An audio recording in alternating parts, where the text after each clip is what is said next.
ಕಲಿಕನ್ನಡ ಪಾಠ 2 ಜೀವದಯೆ ಪಾಠದ ಪ್ರಶ್ನೋತ್ತರಗಳು. ಪದಗಳ ಅರ್ಥ: ಆಸಕ್ತಿ ಅಂದರೆ ಶ್ರದ್ಧೆ, ಅಭಿರುಚಿ ಅಂದರೆ ಆಸಕ್ತಿ ಅಥವಾ ಒಲವು, ಖುಷಿ ಅಂದರೆ ಹಿಗ್ಗು ಅಥವಾ ಸಂತೋಷ, ನಿತ್ಯ ಅಂದರೆ ಪ್ರತಿದಿನ, ಹುಷಾರು ಎಚ್ಚರಿಕೆ, ಜೋಪಾನ ಅಂದರೆ ಜಾಗರೂಕತೆ, ಗಾಬರಿ ಅಂದರೆ ಭಯ ಅಥವಾ ಅಂಜಿಕೆ, ಆತುರ ಪದದ ಅರ್ಥ ಅವಸರ ಅಂತಕ್ಕಂಥದ್ದು, ಪೊದೆ ಅಂದರೆ ಮೇಲೆ ಹೆಚ್ಚಾಗಿ ಗಿಡಗಳಿರುವಂತಹ ಜಾಗ ಅಥವಾ ಪೊದರು ಅಂತ ಕೂಡ ಹೇಳ್ತಾರೆ. ವಿಷ ಅಂದರೆ ನಂಜು ಅಥವಾ ಪಾಷಾಣ, ಗದರು ಅಂದರೆ ಹಬ್ಬರಿಸುವುದು, ಬೈಯು ಅಂದರೆ ಕಠಿಣವಾದಂತಹ ನುಡಿಗಳು, ನಿಂದಿಸು ಅಂತ ಕೂಡ ಹೇಳ್ತಾರೆ. ಹಕ್ಕು ಅಂದರೆ ಅಧಿಕಾರ ಅಥವಾ ಸ್ವಾಮ್ಯ, ಅರಿವು ಅಂದರೆ ತಿಳುವಳಿಕೆ, ಎಚ್ಚರ, ಅರಿವು ಅಂದರೆ ತಿಳುವಳಿಕೆ ಅಥವಾ ಎಚ್ಚರ, ಆಲಂಗಿಸು ಅಂದರೆ ಅಪ್ಪಿಕೊಳ್ಳುವುದು ಅಥವಾ ತಬ್ಬಿಕೊಳ್ಳುವಂತಹದ್ದು. ಇನ್ನು ವಿವರ ತಿಳಿಯಿರಿ. ಸವಾರಿ ಅಂದರೆ ಪ್ರಾಣಿ ಅಥವಾ ವಾಹನ ಇತ್ಯಾದಿಗಳ ಮೇಲೆ ಕುಳಿತು ಸಂಚಾರ ಮಾಡುವಂತಹದ್ದು ಅಥವಾ ಸಂಚರಿಸುವುದು. ಚಿಕಿತ್ಸೆ ಅಂದರೆ ರೋಗವನ್ನು ಗುಣಪಡಿಸಲು ಮಾಡುವ ವೈದ್ಯೋಪಚಾರ. ಪ್ರಾಣ ಅಂದರೆ ಉಸಿರಾಟ, ಪ್ರತಿಯೊಂದು ಜೀವಿಯಲ್ಲೂ ಕೂಡ ಇರುವಂತಹ ಚೈತನ್ಯ ಪ್ರಾಣ. ಅಭ್ಯಾಸ ಪ್ರಶ್ನೋತ್ತರಗಳು. ಬಿಟ್ಟಿರುವ ಸ್ಥಳಗಳನ್ನು ಸರಿಯಾದ ಪದಗಳಿಂದ ತುಂಬಿರಿ. ರಂಗ ಮತ್ತು ಸಾದಿಕ್ ಇಬ್ಬರು ಡ್ಯಾಶ್ ಗೆಳೆಯರು ಜೀವದ. 2. ಅಜ್ಜಿ ಡ್ಯಾಶ್ ಕಟ್ಟಿಗೆಗಳನ್ನು ಆರಿಸುತ್ತಿದ್ದರು ಒಣ. 3. ರಂಗ ಅಜ್ಜಿಗೆ ಆಸ್ಪತ್ರೆಯಲ್ಲಿ ಡ್ಯಾಶ್ ಕೊಡಿಸಿದನು ಚಿಕಿತ್ಸೆ. 4. ಹಾವನ್ನು ಕೊಲ್ಲುವ ಡ್ಯಾಶ್ ನಮಗಿಲ್ಲ ಹಕ್ಕು. ನೆಕ್ಸ್ಟು ಈ ಮಾತುಗಳನ್ನು ಯಾರು ಯಾರಿಗೆ ಹೇಳಿದರು. 1. ತಲೆ ಕೆಟ್ಟಿದೆಯೇನೋ ನಿಂಗೆ. ಯಾರು ಹೇಳಿದರು? ರಂಗ. ಯಾರಿಗೆ ಹೇಳಿದರು? ಸಾದಿಕ್ಕನಿಗೆ. ಪ್ರಶ್ನೆ 2. ಅಜ್ಜಿಗೆ ಕಚ್ಚಿರುವ ಹಾವು ವಿಷದ ಹಾವಲ್ಲ. ಈ ವಾಕ್ಯವನ್ನು ಯಾರು ಹೇಳಿದರು? ವೈದ್ಯರು. ಯಾರಿಗೆ ಹೇಳಿದರು? ರಂಗನಿಗೆ. 3. ಇನ್ನು ಮುಂದೆ ಹೀಗೆ ಮಾಡುವುದಿಲ್ಲ. ಯಾರು ಹೇಳಿದರು? ಸಾದಿಕ್. ಯಾರಿಗೆ ಹೇಳಿದರು? ರಂಗನಿಗೆ. ನೀವು ಈ ರೀತಿ ಕೂಡ ಬರೀಬೋದು. ಯಾರು ಹೇಳಿದರು ಅಂದರೆ ಈ ಮಾತನ್ನು ಸಾದಿಕ್ ಹೇಳಿದನು. ಯಾರಿಗೆ ಹೇಳಿದರು? ಈ ಮಾತನ್ನು ರಂಗನಿಗೆ ಹೇಳಿದನು. ನಂತರ ಒಂದು ವಾಕ್ಯದಲ್ಲಿ ಉತ್ತರಿಸಿ. 1ನೇ ಪ್ರಶ್ನೆ: ರಂಗ ಮತ್ತು ಸಾದಿಕ್ ಪ್ರತಿದಿನ ಯಾವುದರಲ್ಲಿ ಶಾಲೆಗೆ ಹೋಗುತ್ತಿದ್ದರು? ಉತ್ತರ: ರಂಗ ಮತ್ತು ಸಾದಿಕ್ ಪ್ರತಿದಿನ ಸೈಕಲ್ನಲ್ಲಿ ಶಾಲೆಗೆ ಹೋಗುತ್ತಿದ್ದರು. 2. ನೇರಳೆ ಮರವನ್ನು ಹತ್ತಿದವರು ಯಾರು? ನೇರಳೆ ಮರವನ್ನು ಹತ್ತಿದವರು ರಂಗ. 3. ಅಜ್ಜಿ ಕೂಗಿಕೊಂಡಿದ್ದು ಯಾಕೆ? ಉತ್ತರ: ಅಜ್ಜಿ ಹಾವು ಕಚ್ಚಿದ್ದರಿಂದ ಕೂಗಿಕೊಂಡರು.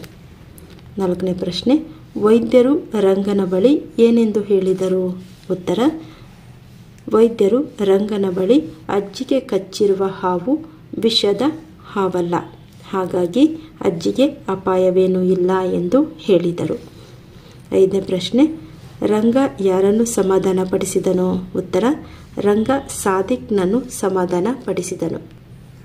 ನೆಕ್ಸ್ಟು ಕೆಳಗಿನ ಪ್ರಶ್ನೆಗಳಿಗೆ 2 ಅಥವಾ 3 ವಾಕ್ಯಗಳಲ್ಲಿ ಉತ್ತರಿಸಿರಿ ಅಂತ ಕೇಳಿದರೆ. ಪ್ರಶ್ನೆ 1: ಪೊದೆಯಲ್ಲಿದ್ದ ಹಾವನ್ನು ಕಂಡ ಸಾದಿಕ್ ರಂಗನಿಗೆ ಏನಂದನು? ಉತ್ತರ: ಪೊದೆಯಲ್ಲಿದ್ದ ಹಾವನ್ನು ಕಂಡ ಸಾದಿಕ್ ರಂಗನಿಗೆ ಬಾರೋ ಇಲ್ಲಿ ಹಾವು ಸಿಕ್ಕಿದೆ ನೋಡು ಎಂದನು. 2. ಕೋಪಗೊಂಡಿದ್ದ ಸಾದಿಕ್ನನ್ನು ರಂಗ ಹೇಗೆ ಸಮಾಧಾನ ಪಡಿಸಿದನು? ಉತ್ತರ: ಹಾವನ್ನು ಸಾಯಿಸುವುದಕ್ಕಿಂತ ಅಜ್ಜಿಯ ಪ್ರಾಣ ಉಳಿಸುವುದು ಮುಖ್ಯವಾಗಿತ್ತು, ಮೇಲಾಗಿ ಹಾವು ಕೊಲ್ಲುವ ಹಕ್ಕು ನಮಗಿಲ್ಲ ಎಂದು ರಂಗ ಸಮಾಧಾನ ಪಡಿಸಿದನು. ನೆಕ್ಸ್ಟ್ ಪ್ರಶ್ನೆ 3ನೇದು: ನೀವು ಮಾಡಿದ ಸಹಾಯದ ಬಗ್ಗೆ ಬರೆಯಿರಿ. ಇಲ್ಲಿ ನಾನು ಈ ರೀತಿ ಬರೆದಿದ್ದೀನಿ. ನಾನು ದಾರಿಯಲ್ಲಿ ಬಿದ್ದಿದ್ದ ಮುಳ್ಳನ್ನು ಪಕ್ಕಕ್ಕೆ ತೆಗೆದು ಹಾಕಿದೆ. ನೆಕ್ಸ್ಟು ನಿಮಗಿಷ್ಟ ಬಂದಂಗೆ ಈ ಒಂದು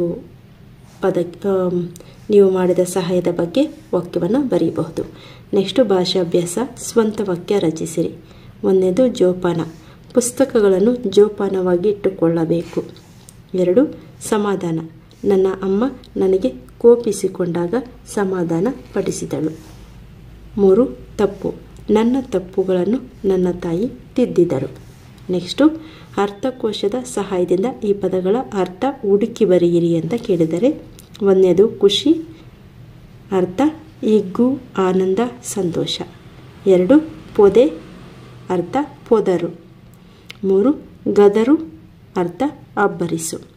ನೆಕ್ಸ್ಟು ಈ ಪದಗಳನ್ನು ಹೇಳುತ್ತಾ ನಕಲು ಮಾಡಿರಿ ಅಂತ ಕೇಳಿದ್ದಾರೆ. ನಕಲು ಅಂದರೆ ಸೇಮ್ ಪದಗಳನ್ನು ಹೇಳ್ತಾ ಕಾಪಿ ಮಾಡಬೇಕು, ಬರೀಬೇಕು. ಒಂದನೇದು ಅಯ್ಯೋ ಪಾಪ, ಈ ಒಂದು ಜಾಗದಲ್ಲಿ ಬರೀಬೇಕು. ಪ್ರಾಣ ಉಳಿಸು, ತಪ್ಪಿನ ಅರಿವು. ನೆಕ್ಸ್ಟು ನೋಡಿ ಮಕ್ಕಳೇ, ಭಾಷಾ ಚಟುವಟಿಕೆಯಲ್ಲಿ ಕೆಳಗೆ ನೀಡಿರುವ ಚಿತ್ರವನ್ನು ಸರಿಯಾಗಿ ಗಮನಿಸಿ. ಅದರಲ್ಲಿ ಹಕಾರದಿಂದ ಪ್ರಾರಂಭವಾಗುವ ಪದಗಳನ್ನು ಬರೆಯಿರಿ ಅಂತ ಕೇಳಿದ್ದಾರೆ, ಅಥವಾ ಗುರುತಿಸಿ ಅಂತ ಕೇಳಿದ್ದಾರೆ. ನೀವು ನೋಡಿದ ಹ ಅಕ್ಷರಕ್ಕೆ ಸಂಬಂಧಿಸಿದ ಹೆಸರುಗಳನ್ನು ಇಲ್ಲಿ ಬರೆಯಿರಿ ಅಂತ ಕೇಳಿದರೆ, ನಾನು ಈ ಹೆಸರುಗಳನ್ನು ಬರೆದಿದ್ದೀನಿ. ನಿಮ್ಗೆ ಇಷ್ಟ ಬಂದ ಹ ಅಕ್ಷರದಿಂದ ಆರಂಭ ಆಗುವಂತಹ ಪದಗಳನ್ನು ಬರೀಬಹುದು.